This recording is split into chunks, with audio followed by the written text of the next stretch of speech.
Oi, aqui é o Rafael Conkle e esse é o quarto episódio do Projeto Humanas. Você que está acompanhando essa série sabe que a ideia aqui é entender melhor o que faz de um podcast narrativo e como esse modelo pode ser usado para se falar de ciências, em especial as humanas. Eu acho pouco provável que você tenha chegado até aqui sem ouvir os episódios anteriores. Se esse é o caso, eu te recomendaria escutar eles primeiro.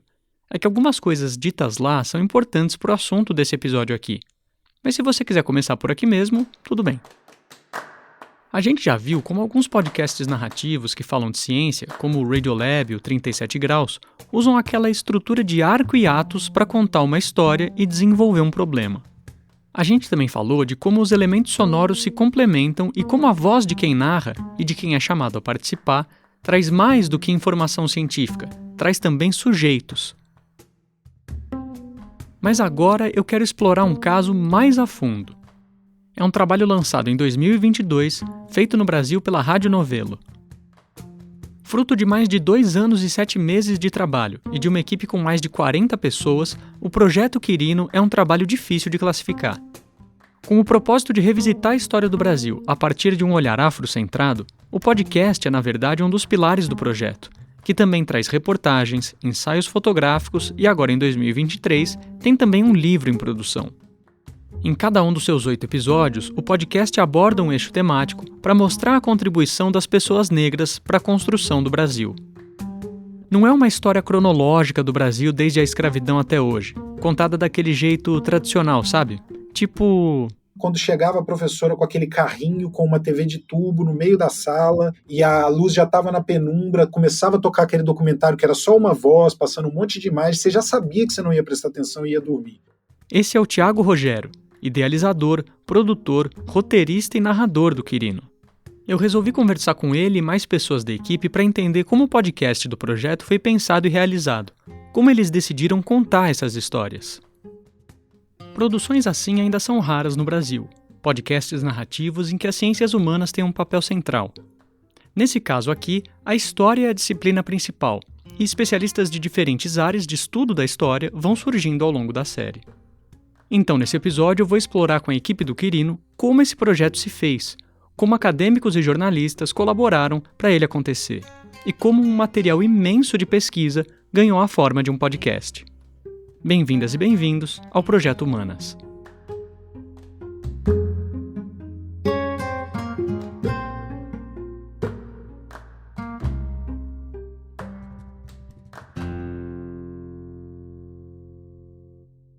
O Quirino não foi o primeiro podcast do Thiago, que é jornalista. Em 2019, ele estava fazendo o Negra Voz, uma série especial para o jornal O Globo sobre grandes personalidades negras no Brasil. Naquele mesmo ano, ele também iria para os Estados Unidos, como bolsista do Centro Internacional de Jornalistas. Lá, as inspirações para um novo projeto começaram a se desenhar. Eu tive muito contato lá com um museu que tem em Washington de história negra, que é absurdo, assim. Eu não me lembro de já ter repetido ida em museu, mas esse eu fui 4 vezes seguidas, assim, porque é incrível, muita coisa realmente para aprender, para absorver. É também em 2019 que a grande referência de formato para o Quirino surge. É nesse ano que se completam 400 anos do começo da escravidão nos Estados Unidos, marcada pela chegada do primeiro navio traficando escravizados para lá, na então colônia da Virgínia. Em resposta a essa ocasião, o jornal The New York Times publica o podcast 1619 Project, ou Projeto 1619. From the New York Times Magazine, I'm Nicole Hannah-Jones. This is 1619. Essa produção narrativa se propõe a recontar a história dos Estados Unidos, tomando 1619 como o verdadeiro ano da fundação do país, ao invés de 1776, ano da independência em relação aos ingleses. Daí... E aí cheguei no Brasil, conheci o pessoal da Rádio Novelo, conheci o pessoal do Instituto Ibirapitanga, que foi o nosso financiador do projeto, e meio que todo mundo estava com essa ideia de fazer um 1619 brasileiro. E o trabalho começou. Para isso, uma equipe grande foi formada, com consultoria de roteiro, checador, pesquisadores, transcritores, sendo Thiago o responsável pelo texto final e coordenação geral. A empreitada seria grande, uma releitura da história do Brasil partindo da escravidão. Assim como no 1619, a ideia era lançar o projeto numa data marcante, o bicentenário da independência do Brasil. Que é uma marca central e não deixa da gente assumir esse lugar também na disputa de narrativas por esse momento, né? E essa tomada de posição já acontece no primeiro episódio, chamado A Grande Aposta. Nele é apresentada a leitura da escravidão como elemento de formação do Brasil. E já dá para perceber aí muito do que a gente viu sobre a estrutura de um podcast narrativo. Vamos fazer uma parada rápida nesse primeiro ato do primeiro episódio. Para começar a contar essa história, o Tiago parte do presente, de uma cena de destruição. O incêndio no Museu Nacional foi numa madrugada de domingo para segunda, em setembro de 2018. Foram mais de 6 horas de fogo e mais de 80% do acervo se perdeu. Quase tudo que estava lá dentro. A estrutura externa ficou, as paredes, a fachada. E eu tô olhando para o prédio do museu agora, do lado de fora. E essa escolha do museu não é à toa. Antes de virar um museu, esse palácio enorme era a casa de alguém. A casa. E é curioso pensar no conceito de casa, porque o lugar onde a gente mora pode revelar muita coisa sobre quem a gente é. Tem casa que ajuda até a explicar a história de um país. E é o caso dessa aqui. Essa casa era a residência oficial da família real portuguesa quando ela veio para o Brasil. Ela foi doada para a coroa portuguesa por um comerciante, o Elias Antônio Lopes. Só que, como o Tiago segue contando... É que ele não era qualquer comerciante. Ele trabalhava com o bem mais valioso daquela época. Não era café, não era açúcar, não era ouro, não era diamante. O Elias era traficante de gente. Foi a fortuna desse traficante de escravizados que construiu a casa que iria abrigar a família real.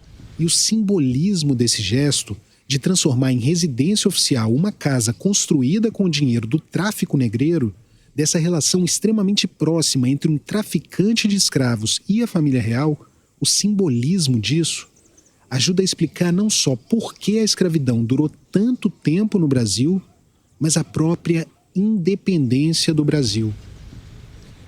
Ajuda a explicar por que o Brasil é o Brasil. Porque talvez não tenham te ensinado isso na escola, mas o Brasil nasceu da escravidão. Foi a exploração do conhecimento e do trabalho, primeiro dos indígenas e depois dos africanos e dos seus descendentes, que gerou toda a riqueza da colônia e depois do país. Nota como aquela estrutura narrativa está aqui? Tudo começa com uma história inicial, a do Museu Nacional, que é relativamente recente. Algo fácil de qualquer ouvinte lembrar e visualizar. É essa casa que transporta a gente para o passado, a casa que foi da família real. Então, um elemento novo aparece. Ela foi doada para a coroa por um traficante de escravizados.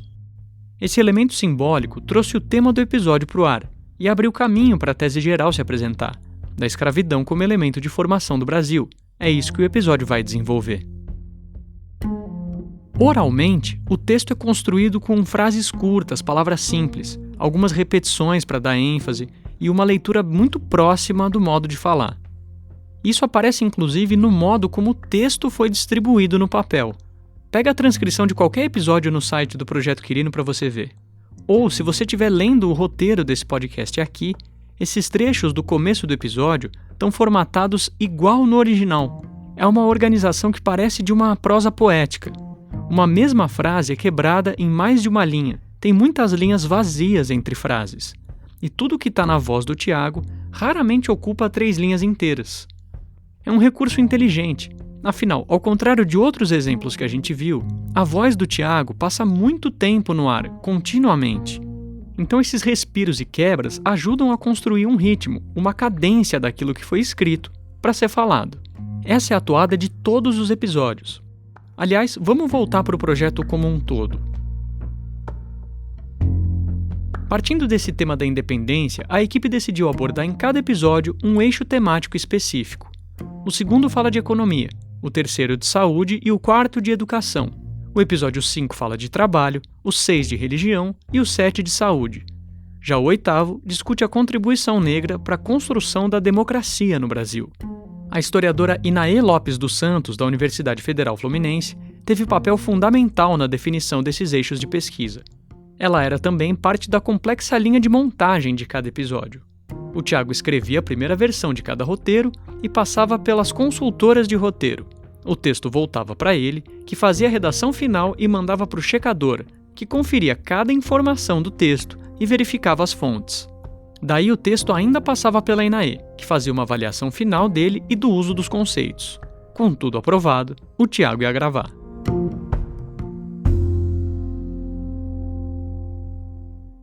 Deu para perceber que a construção de cada episódio é parte de um trabalho coletivo com funções bem definidas. E uma perspectiva orientava toda a equipe nesse processo: a leitura da história do Brasil a partir de um olhar afrocentrado.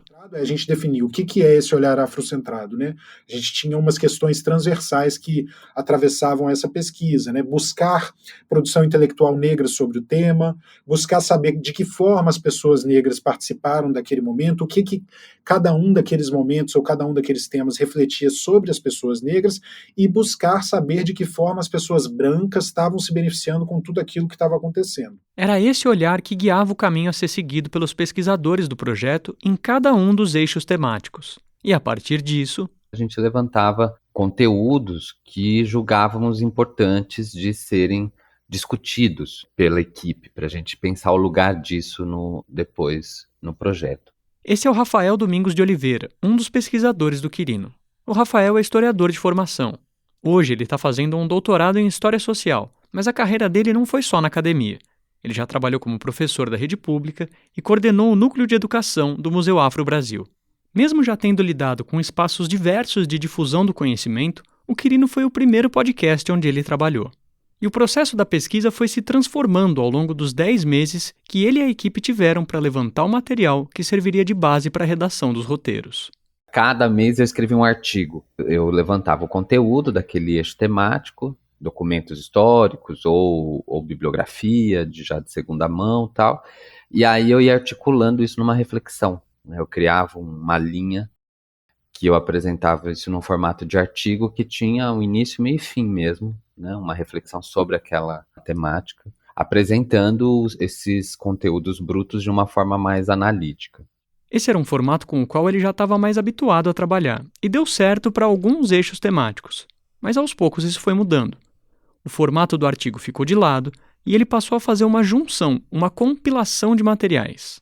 Tanto de documento primário quanto de bibliografia, mas ela tem esse caráter híbrido de ser um levantamento de dados e de conteúdo que possam depois virar. Então é quase como se a gente estivesse ali fazendo, a partir daquele eixo temático, um self-service, assim, né? Levanta tudo que é interessante, tudo que a gente acha que é bacana, que é substancial daquela perspectiva que a gente quer construir.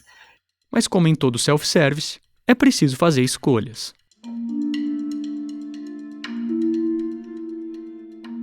Fez parte desde o momento 1 a gente saber que não dá para abraçar tudo, vai ficar muita coisa de fora. Aqui é o Thiago Rogério de novo. Depois dos 10 meses de pesquisa, era ele quem teria a tarefa bem difícil de pegar aqueles relatórios e construir o roteiro de cada episódio. Eu passei 2 meses pegando os relatórios que cada um dos pesquisadores tinha feito, relendo cada relatório e relendo também as fontes que eles citam na íntegra de cada relatório. Então, por exemplo, às vezes citava num parágrafo uma tese, e aí eu ia ler a tese na íntegra para entender a tese, para saber se a gente iria usar no Quirino exatamente aquele trecho que o nosso pesquisador colocou, ou se eu colocaria algo mais. E contando sobre esse trabalho de escolhas e cortes, de tecer, enfim, o que se tornaria o podcast, o Thiago usou uma expressão que me soou muito simbólica.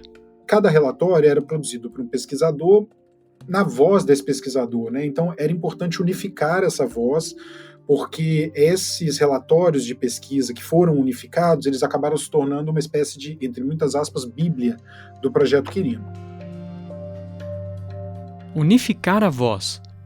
Talvez seja isso uma forma bem sintética de dizer o que é o trabalho de um podcast narrativo que fala de ciências.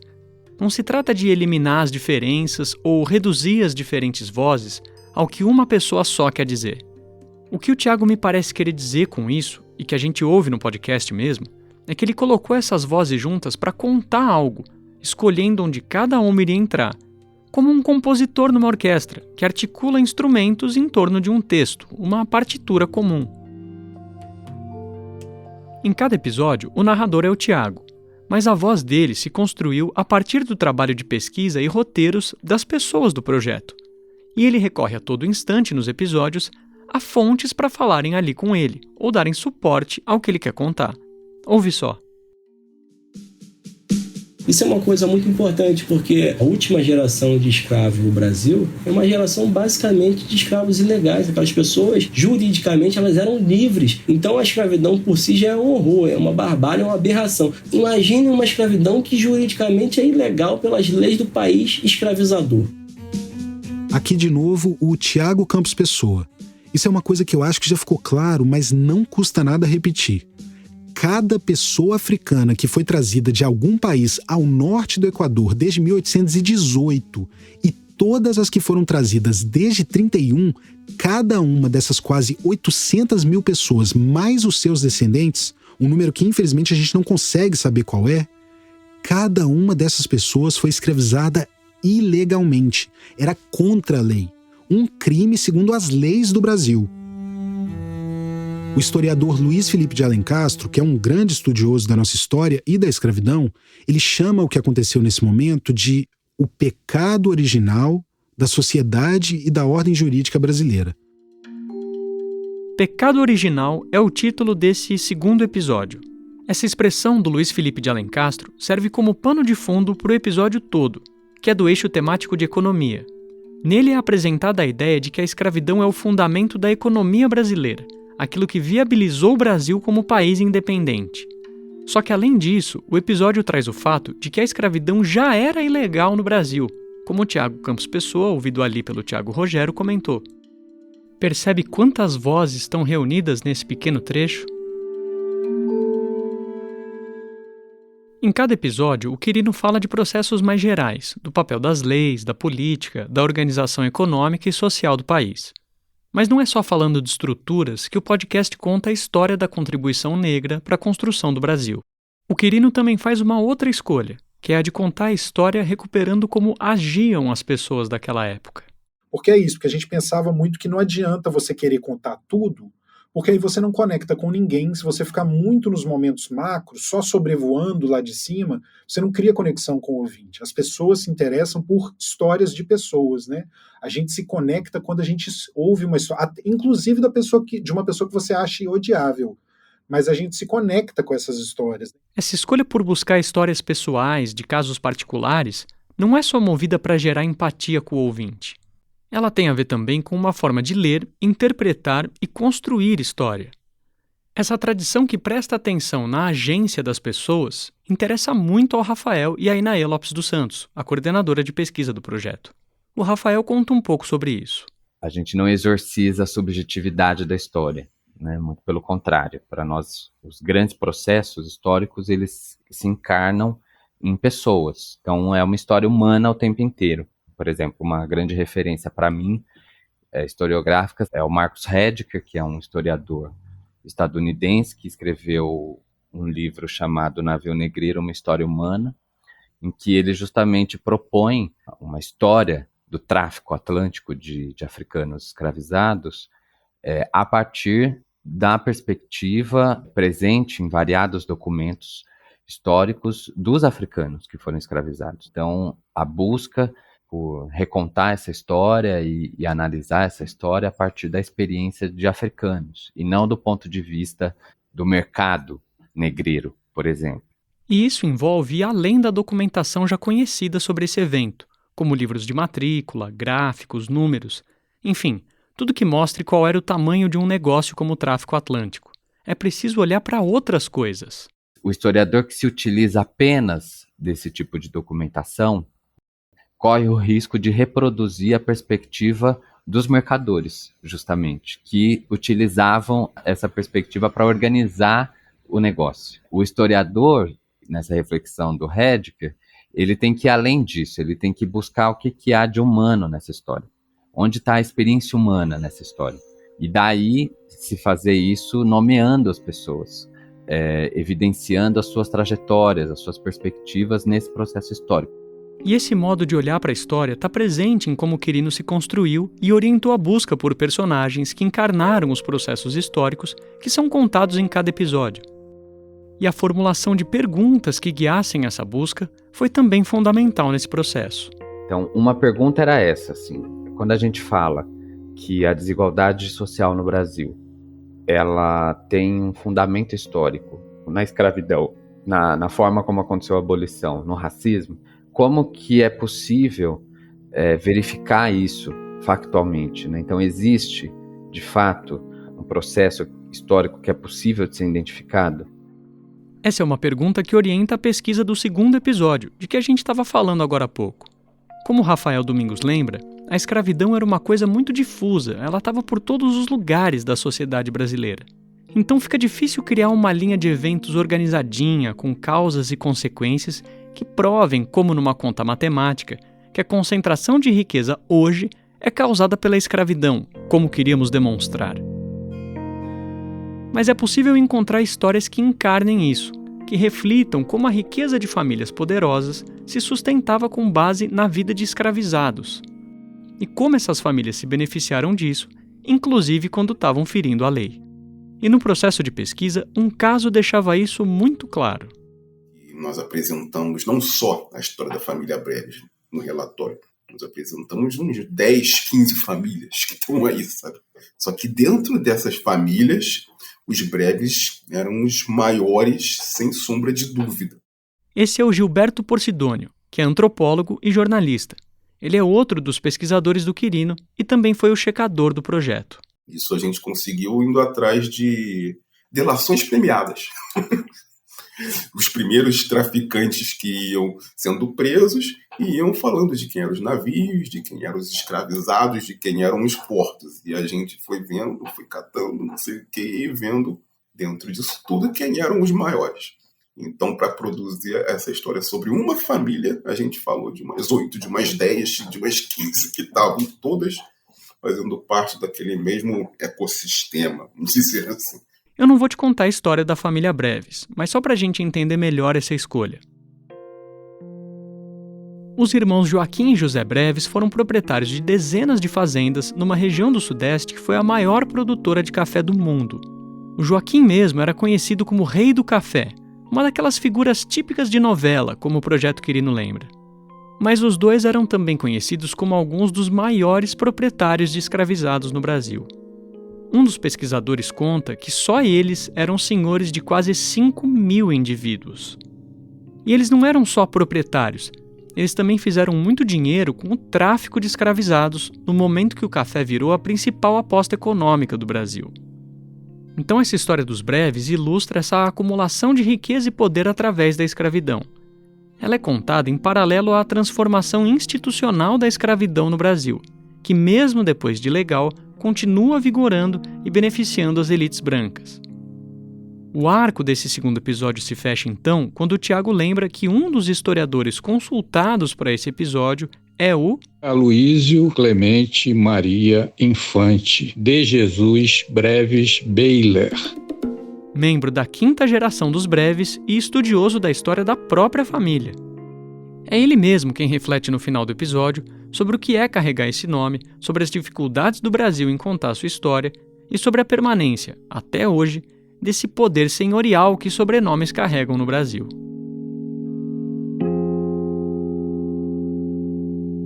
Ao longo do podcast, cada episódio traz novas histórias que dão vida a esses grandes temas. Trazer eles à tona é um gesto de memória, um chamado para que a gente se lembre de algo. Mas essas escolhas são também um gesto de abertura de caminhos pouco explorados, como no episódio sobre educação, por exemplo. Para contar a história da educação no Brasil, vamos inteiramente contar essa história no Maranhão, que é uma chance da gente sair do eixo Sudeste, ou Sudeste-Bahia, né, porque histórias de escravidão acabam ficando muito centradas por causa da produção intelectual, historiográfica, acadêmica, elas ficam um pouco concentradas no Sudeste e Bahia. A gente pode ir para o Maranhão para contar essas histórias. Ou um gesto de desafio em relação a saberes já estabelecidos, como o Gilberto comenta sobre o episódio de cultura. Nele, uma das histórias contadas é a do padre José Maurício, um compositor negro que foi chamado pelo Dom João VI para comandar a Orquestra da Capela Real, uma das maiores orquestras do mundo, naquele século XVIII. Para o Gilberto, recuperar essa história é uma forma de desafiar um esquema meio repetitivo de interpretar a presença negra na música.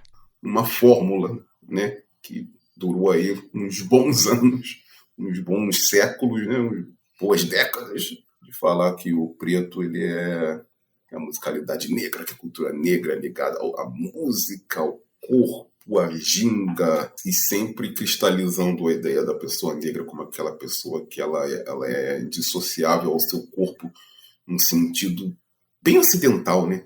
Vendo o corpo como aquela coisa menor, como aquela coisa perecível. Então, o negro ele é quase um animal nesse sentido, né? Como se fizesse as coisas por instinto. Então, já começar a pesquisa de cultura falando de um padre erudito preto, sabe? Já dá uma virada nisso. Porque o negro também é corpo, sim, mas é um outro sentido. É um sentido completamente diferente do sentido ocidental de corpo, né?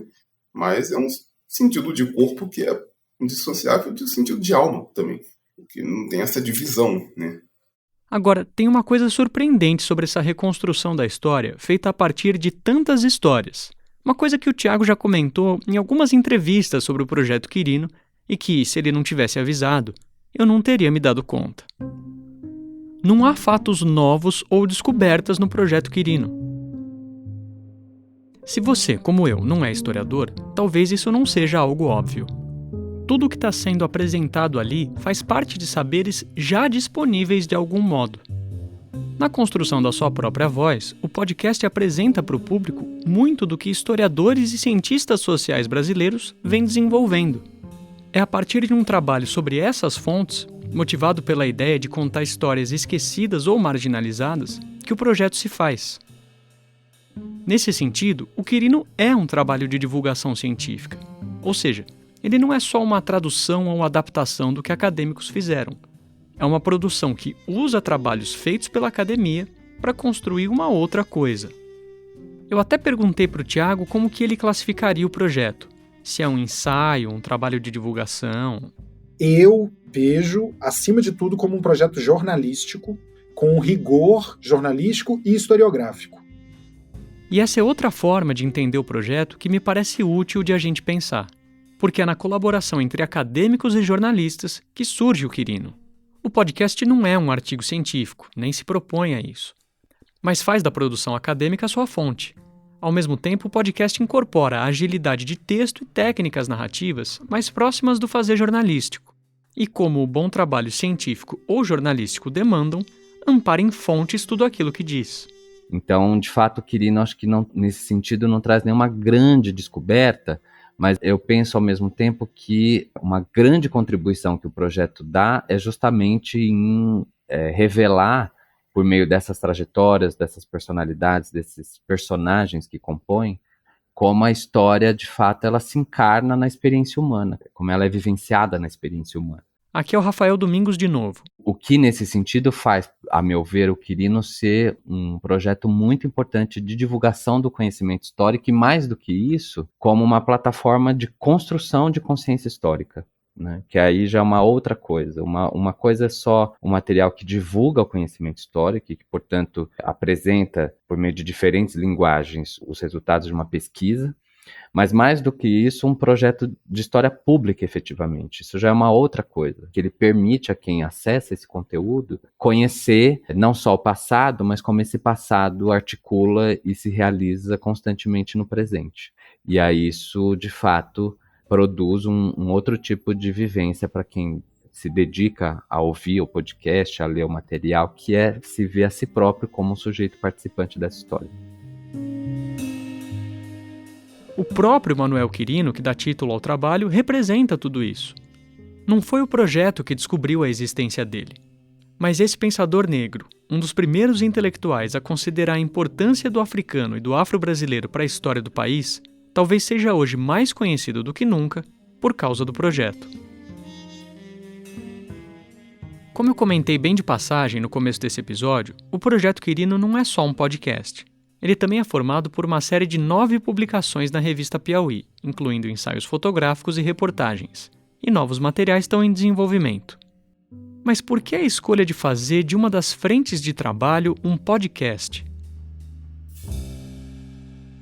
Que ele funciona bem nesse formato e como ele explora os recursos dessa mídia a gente já falou.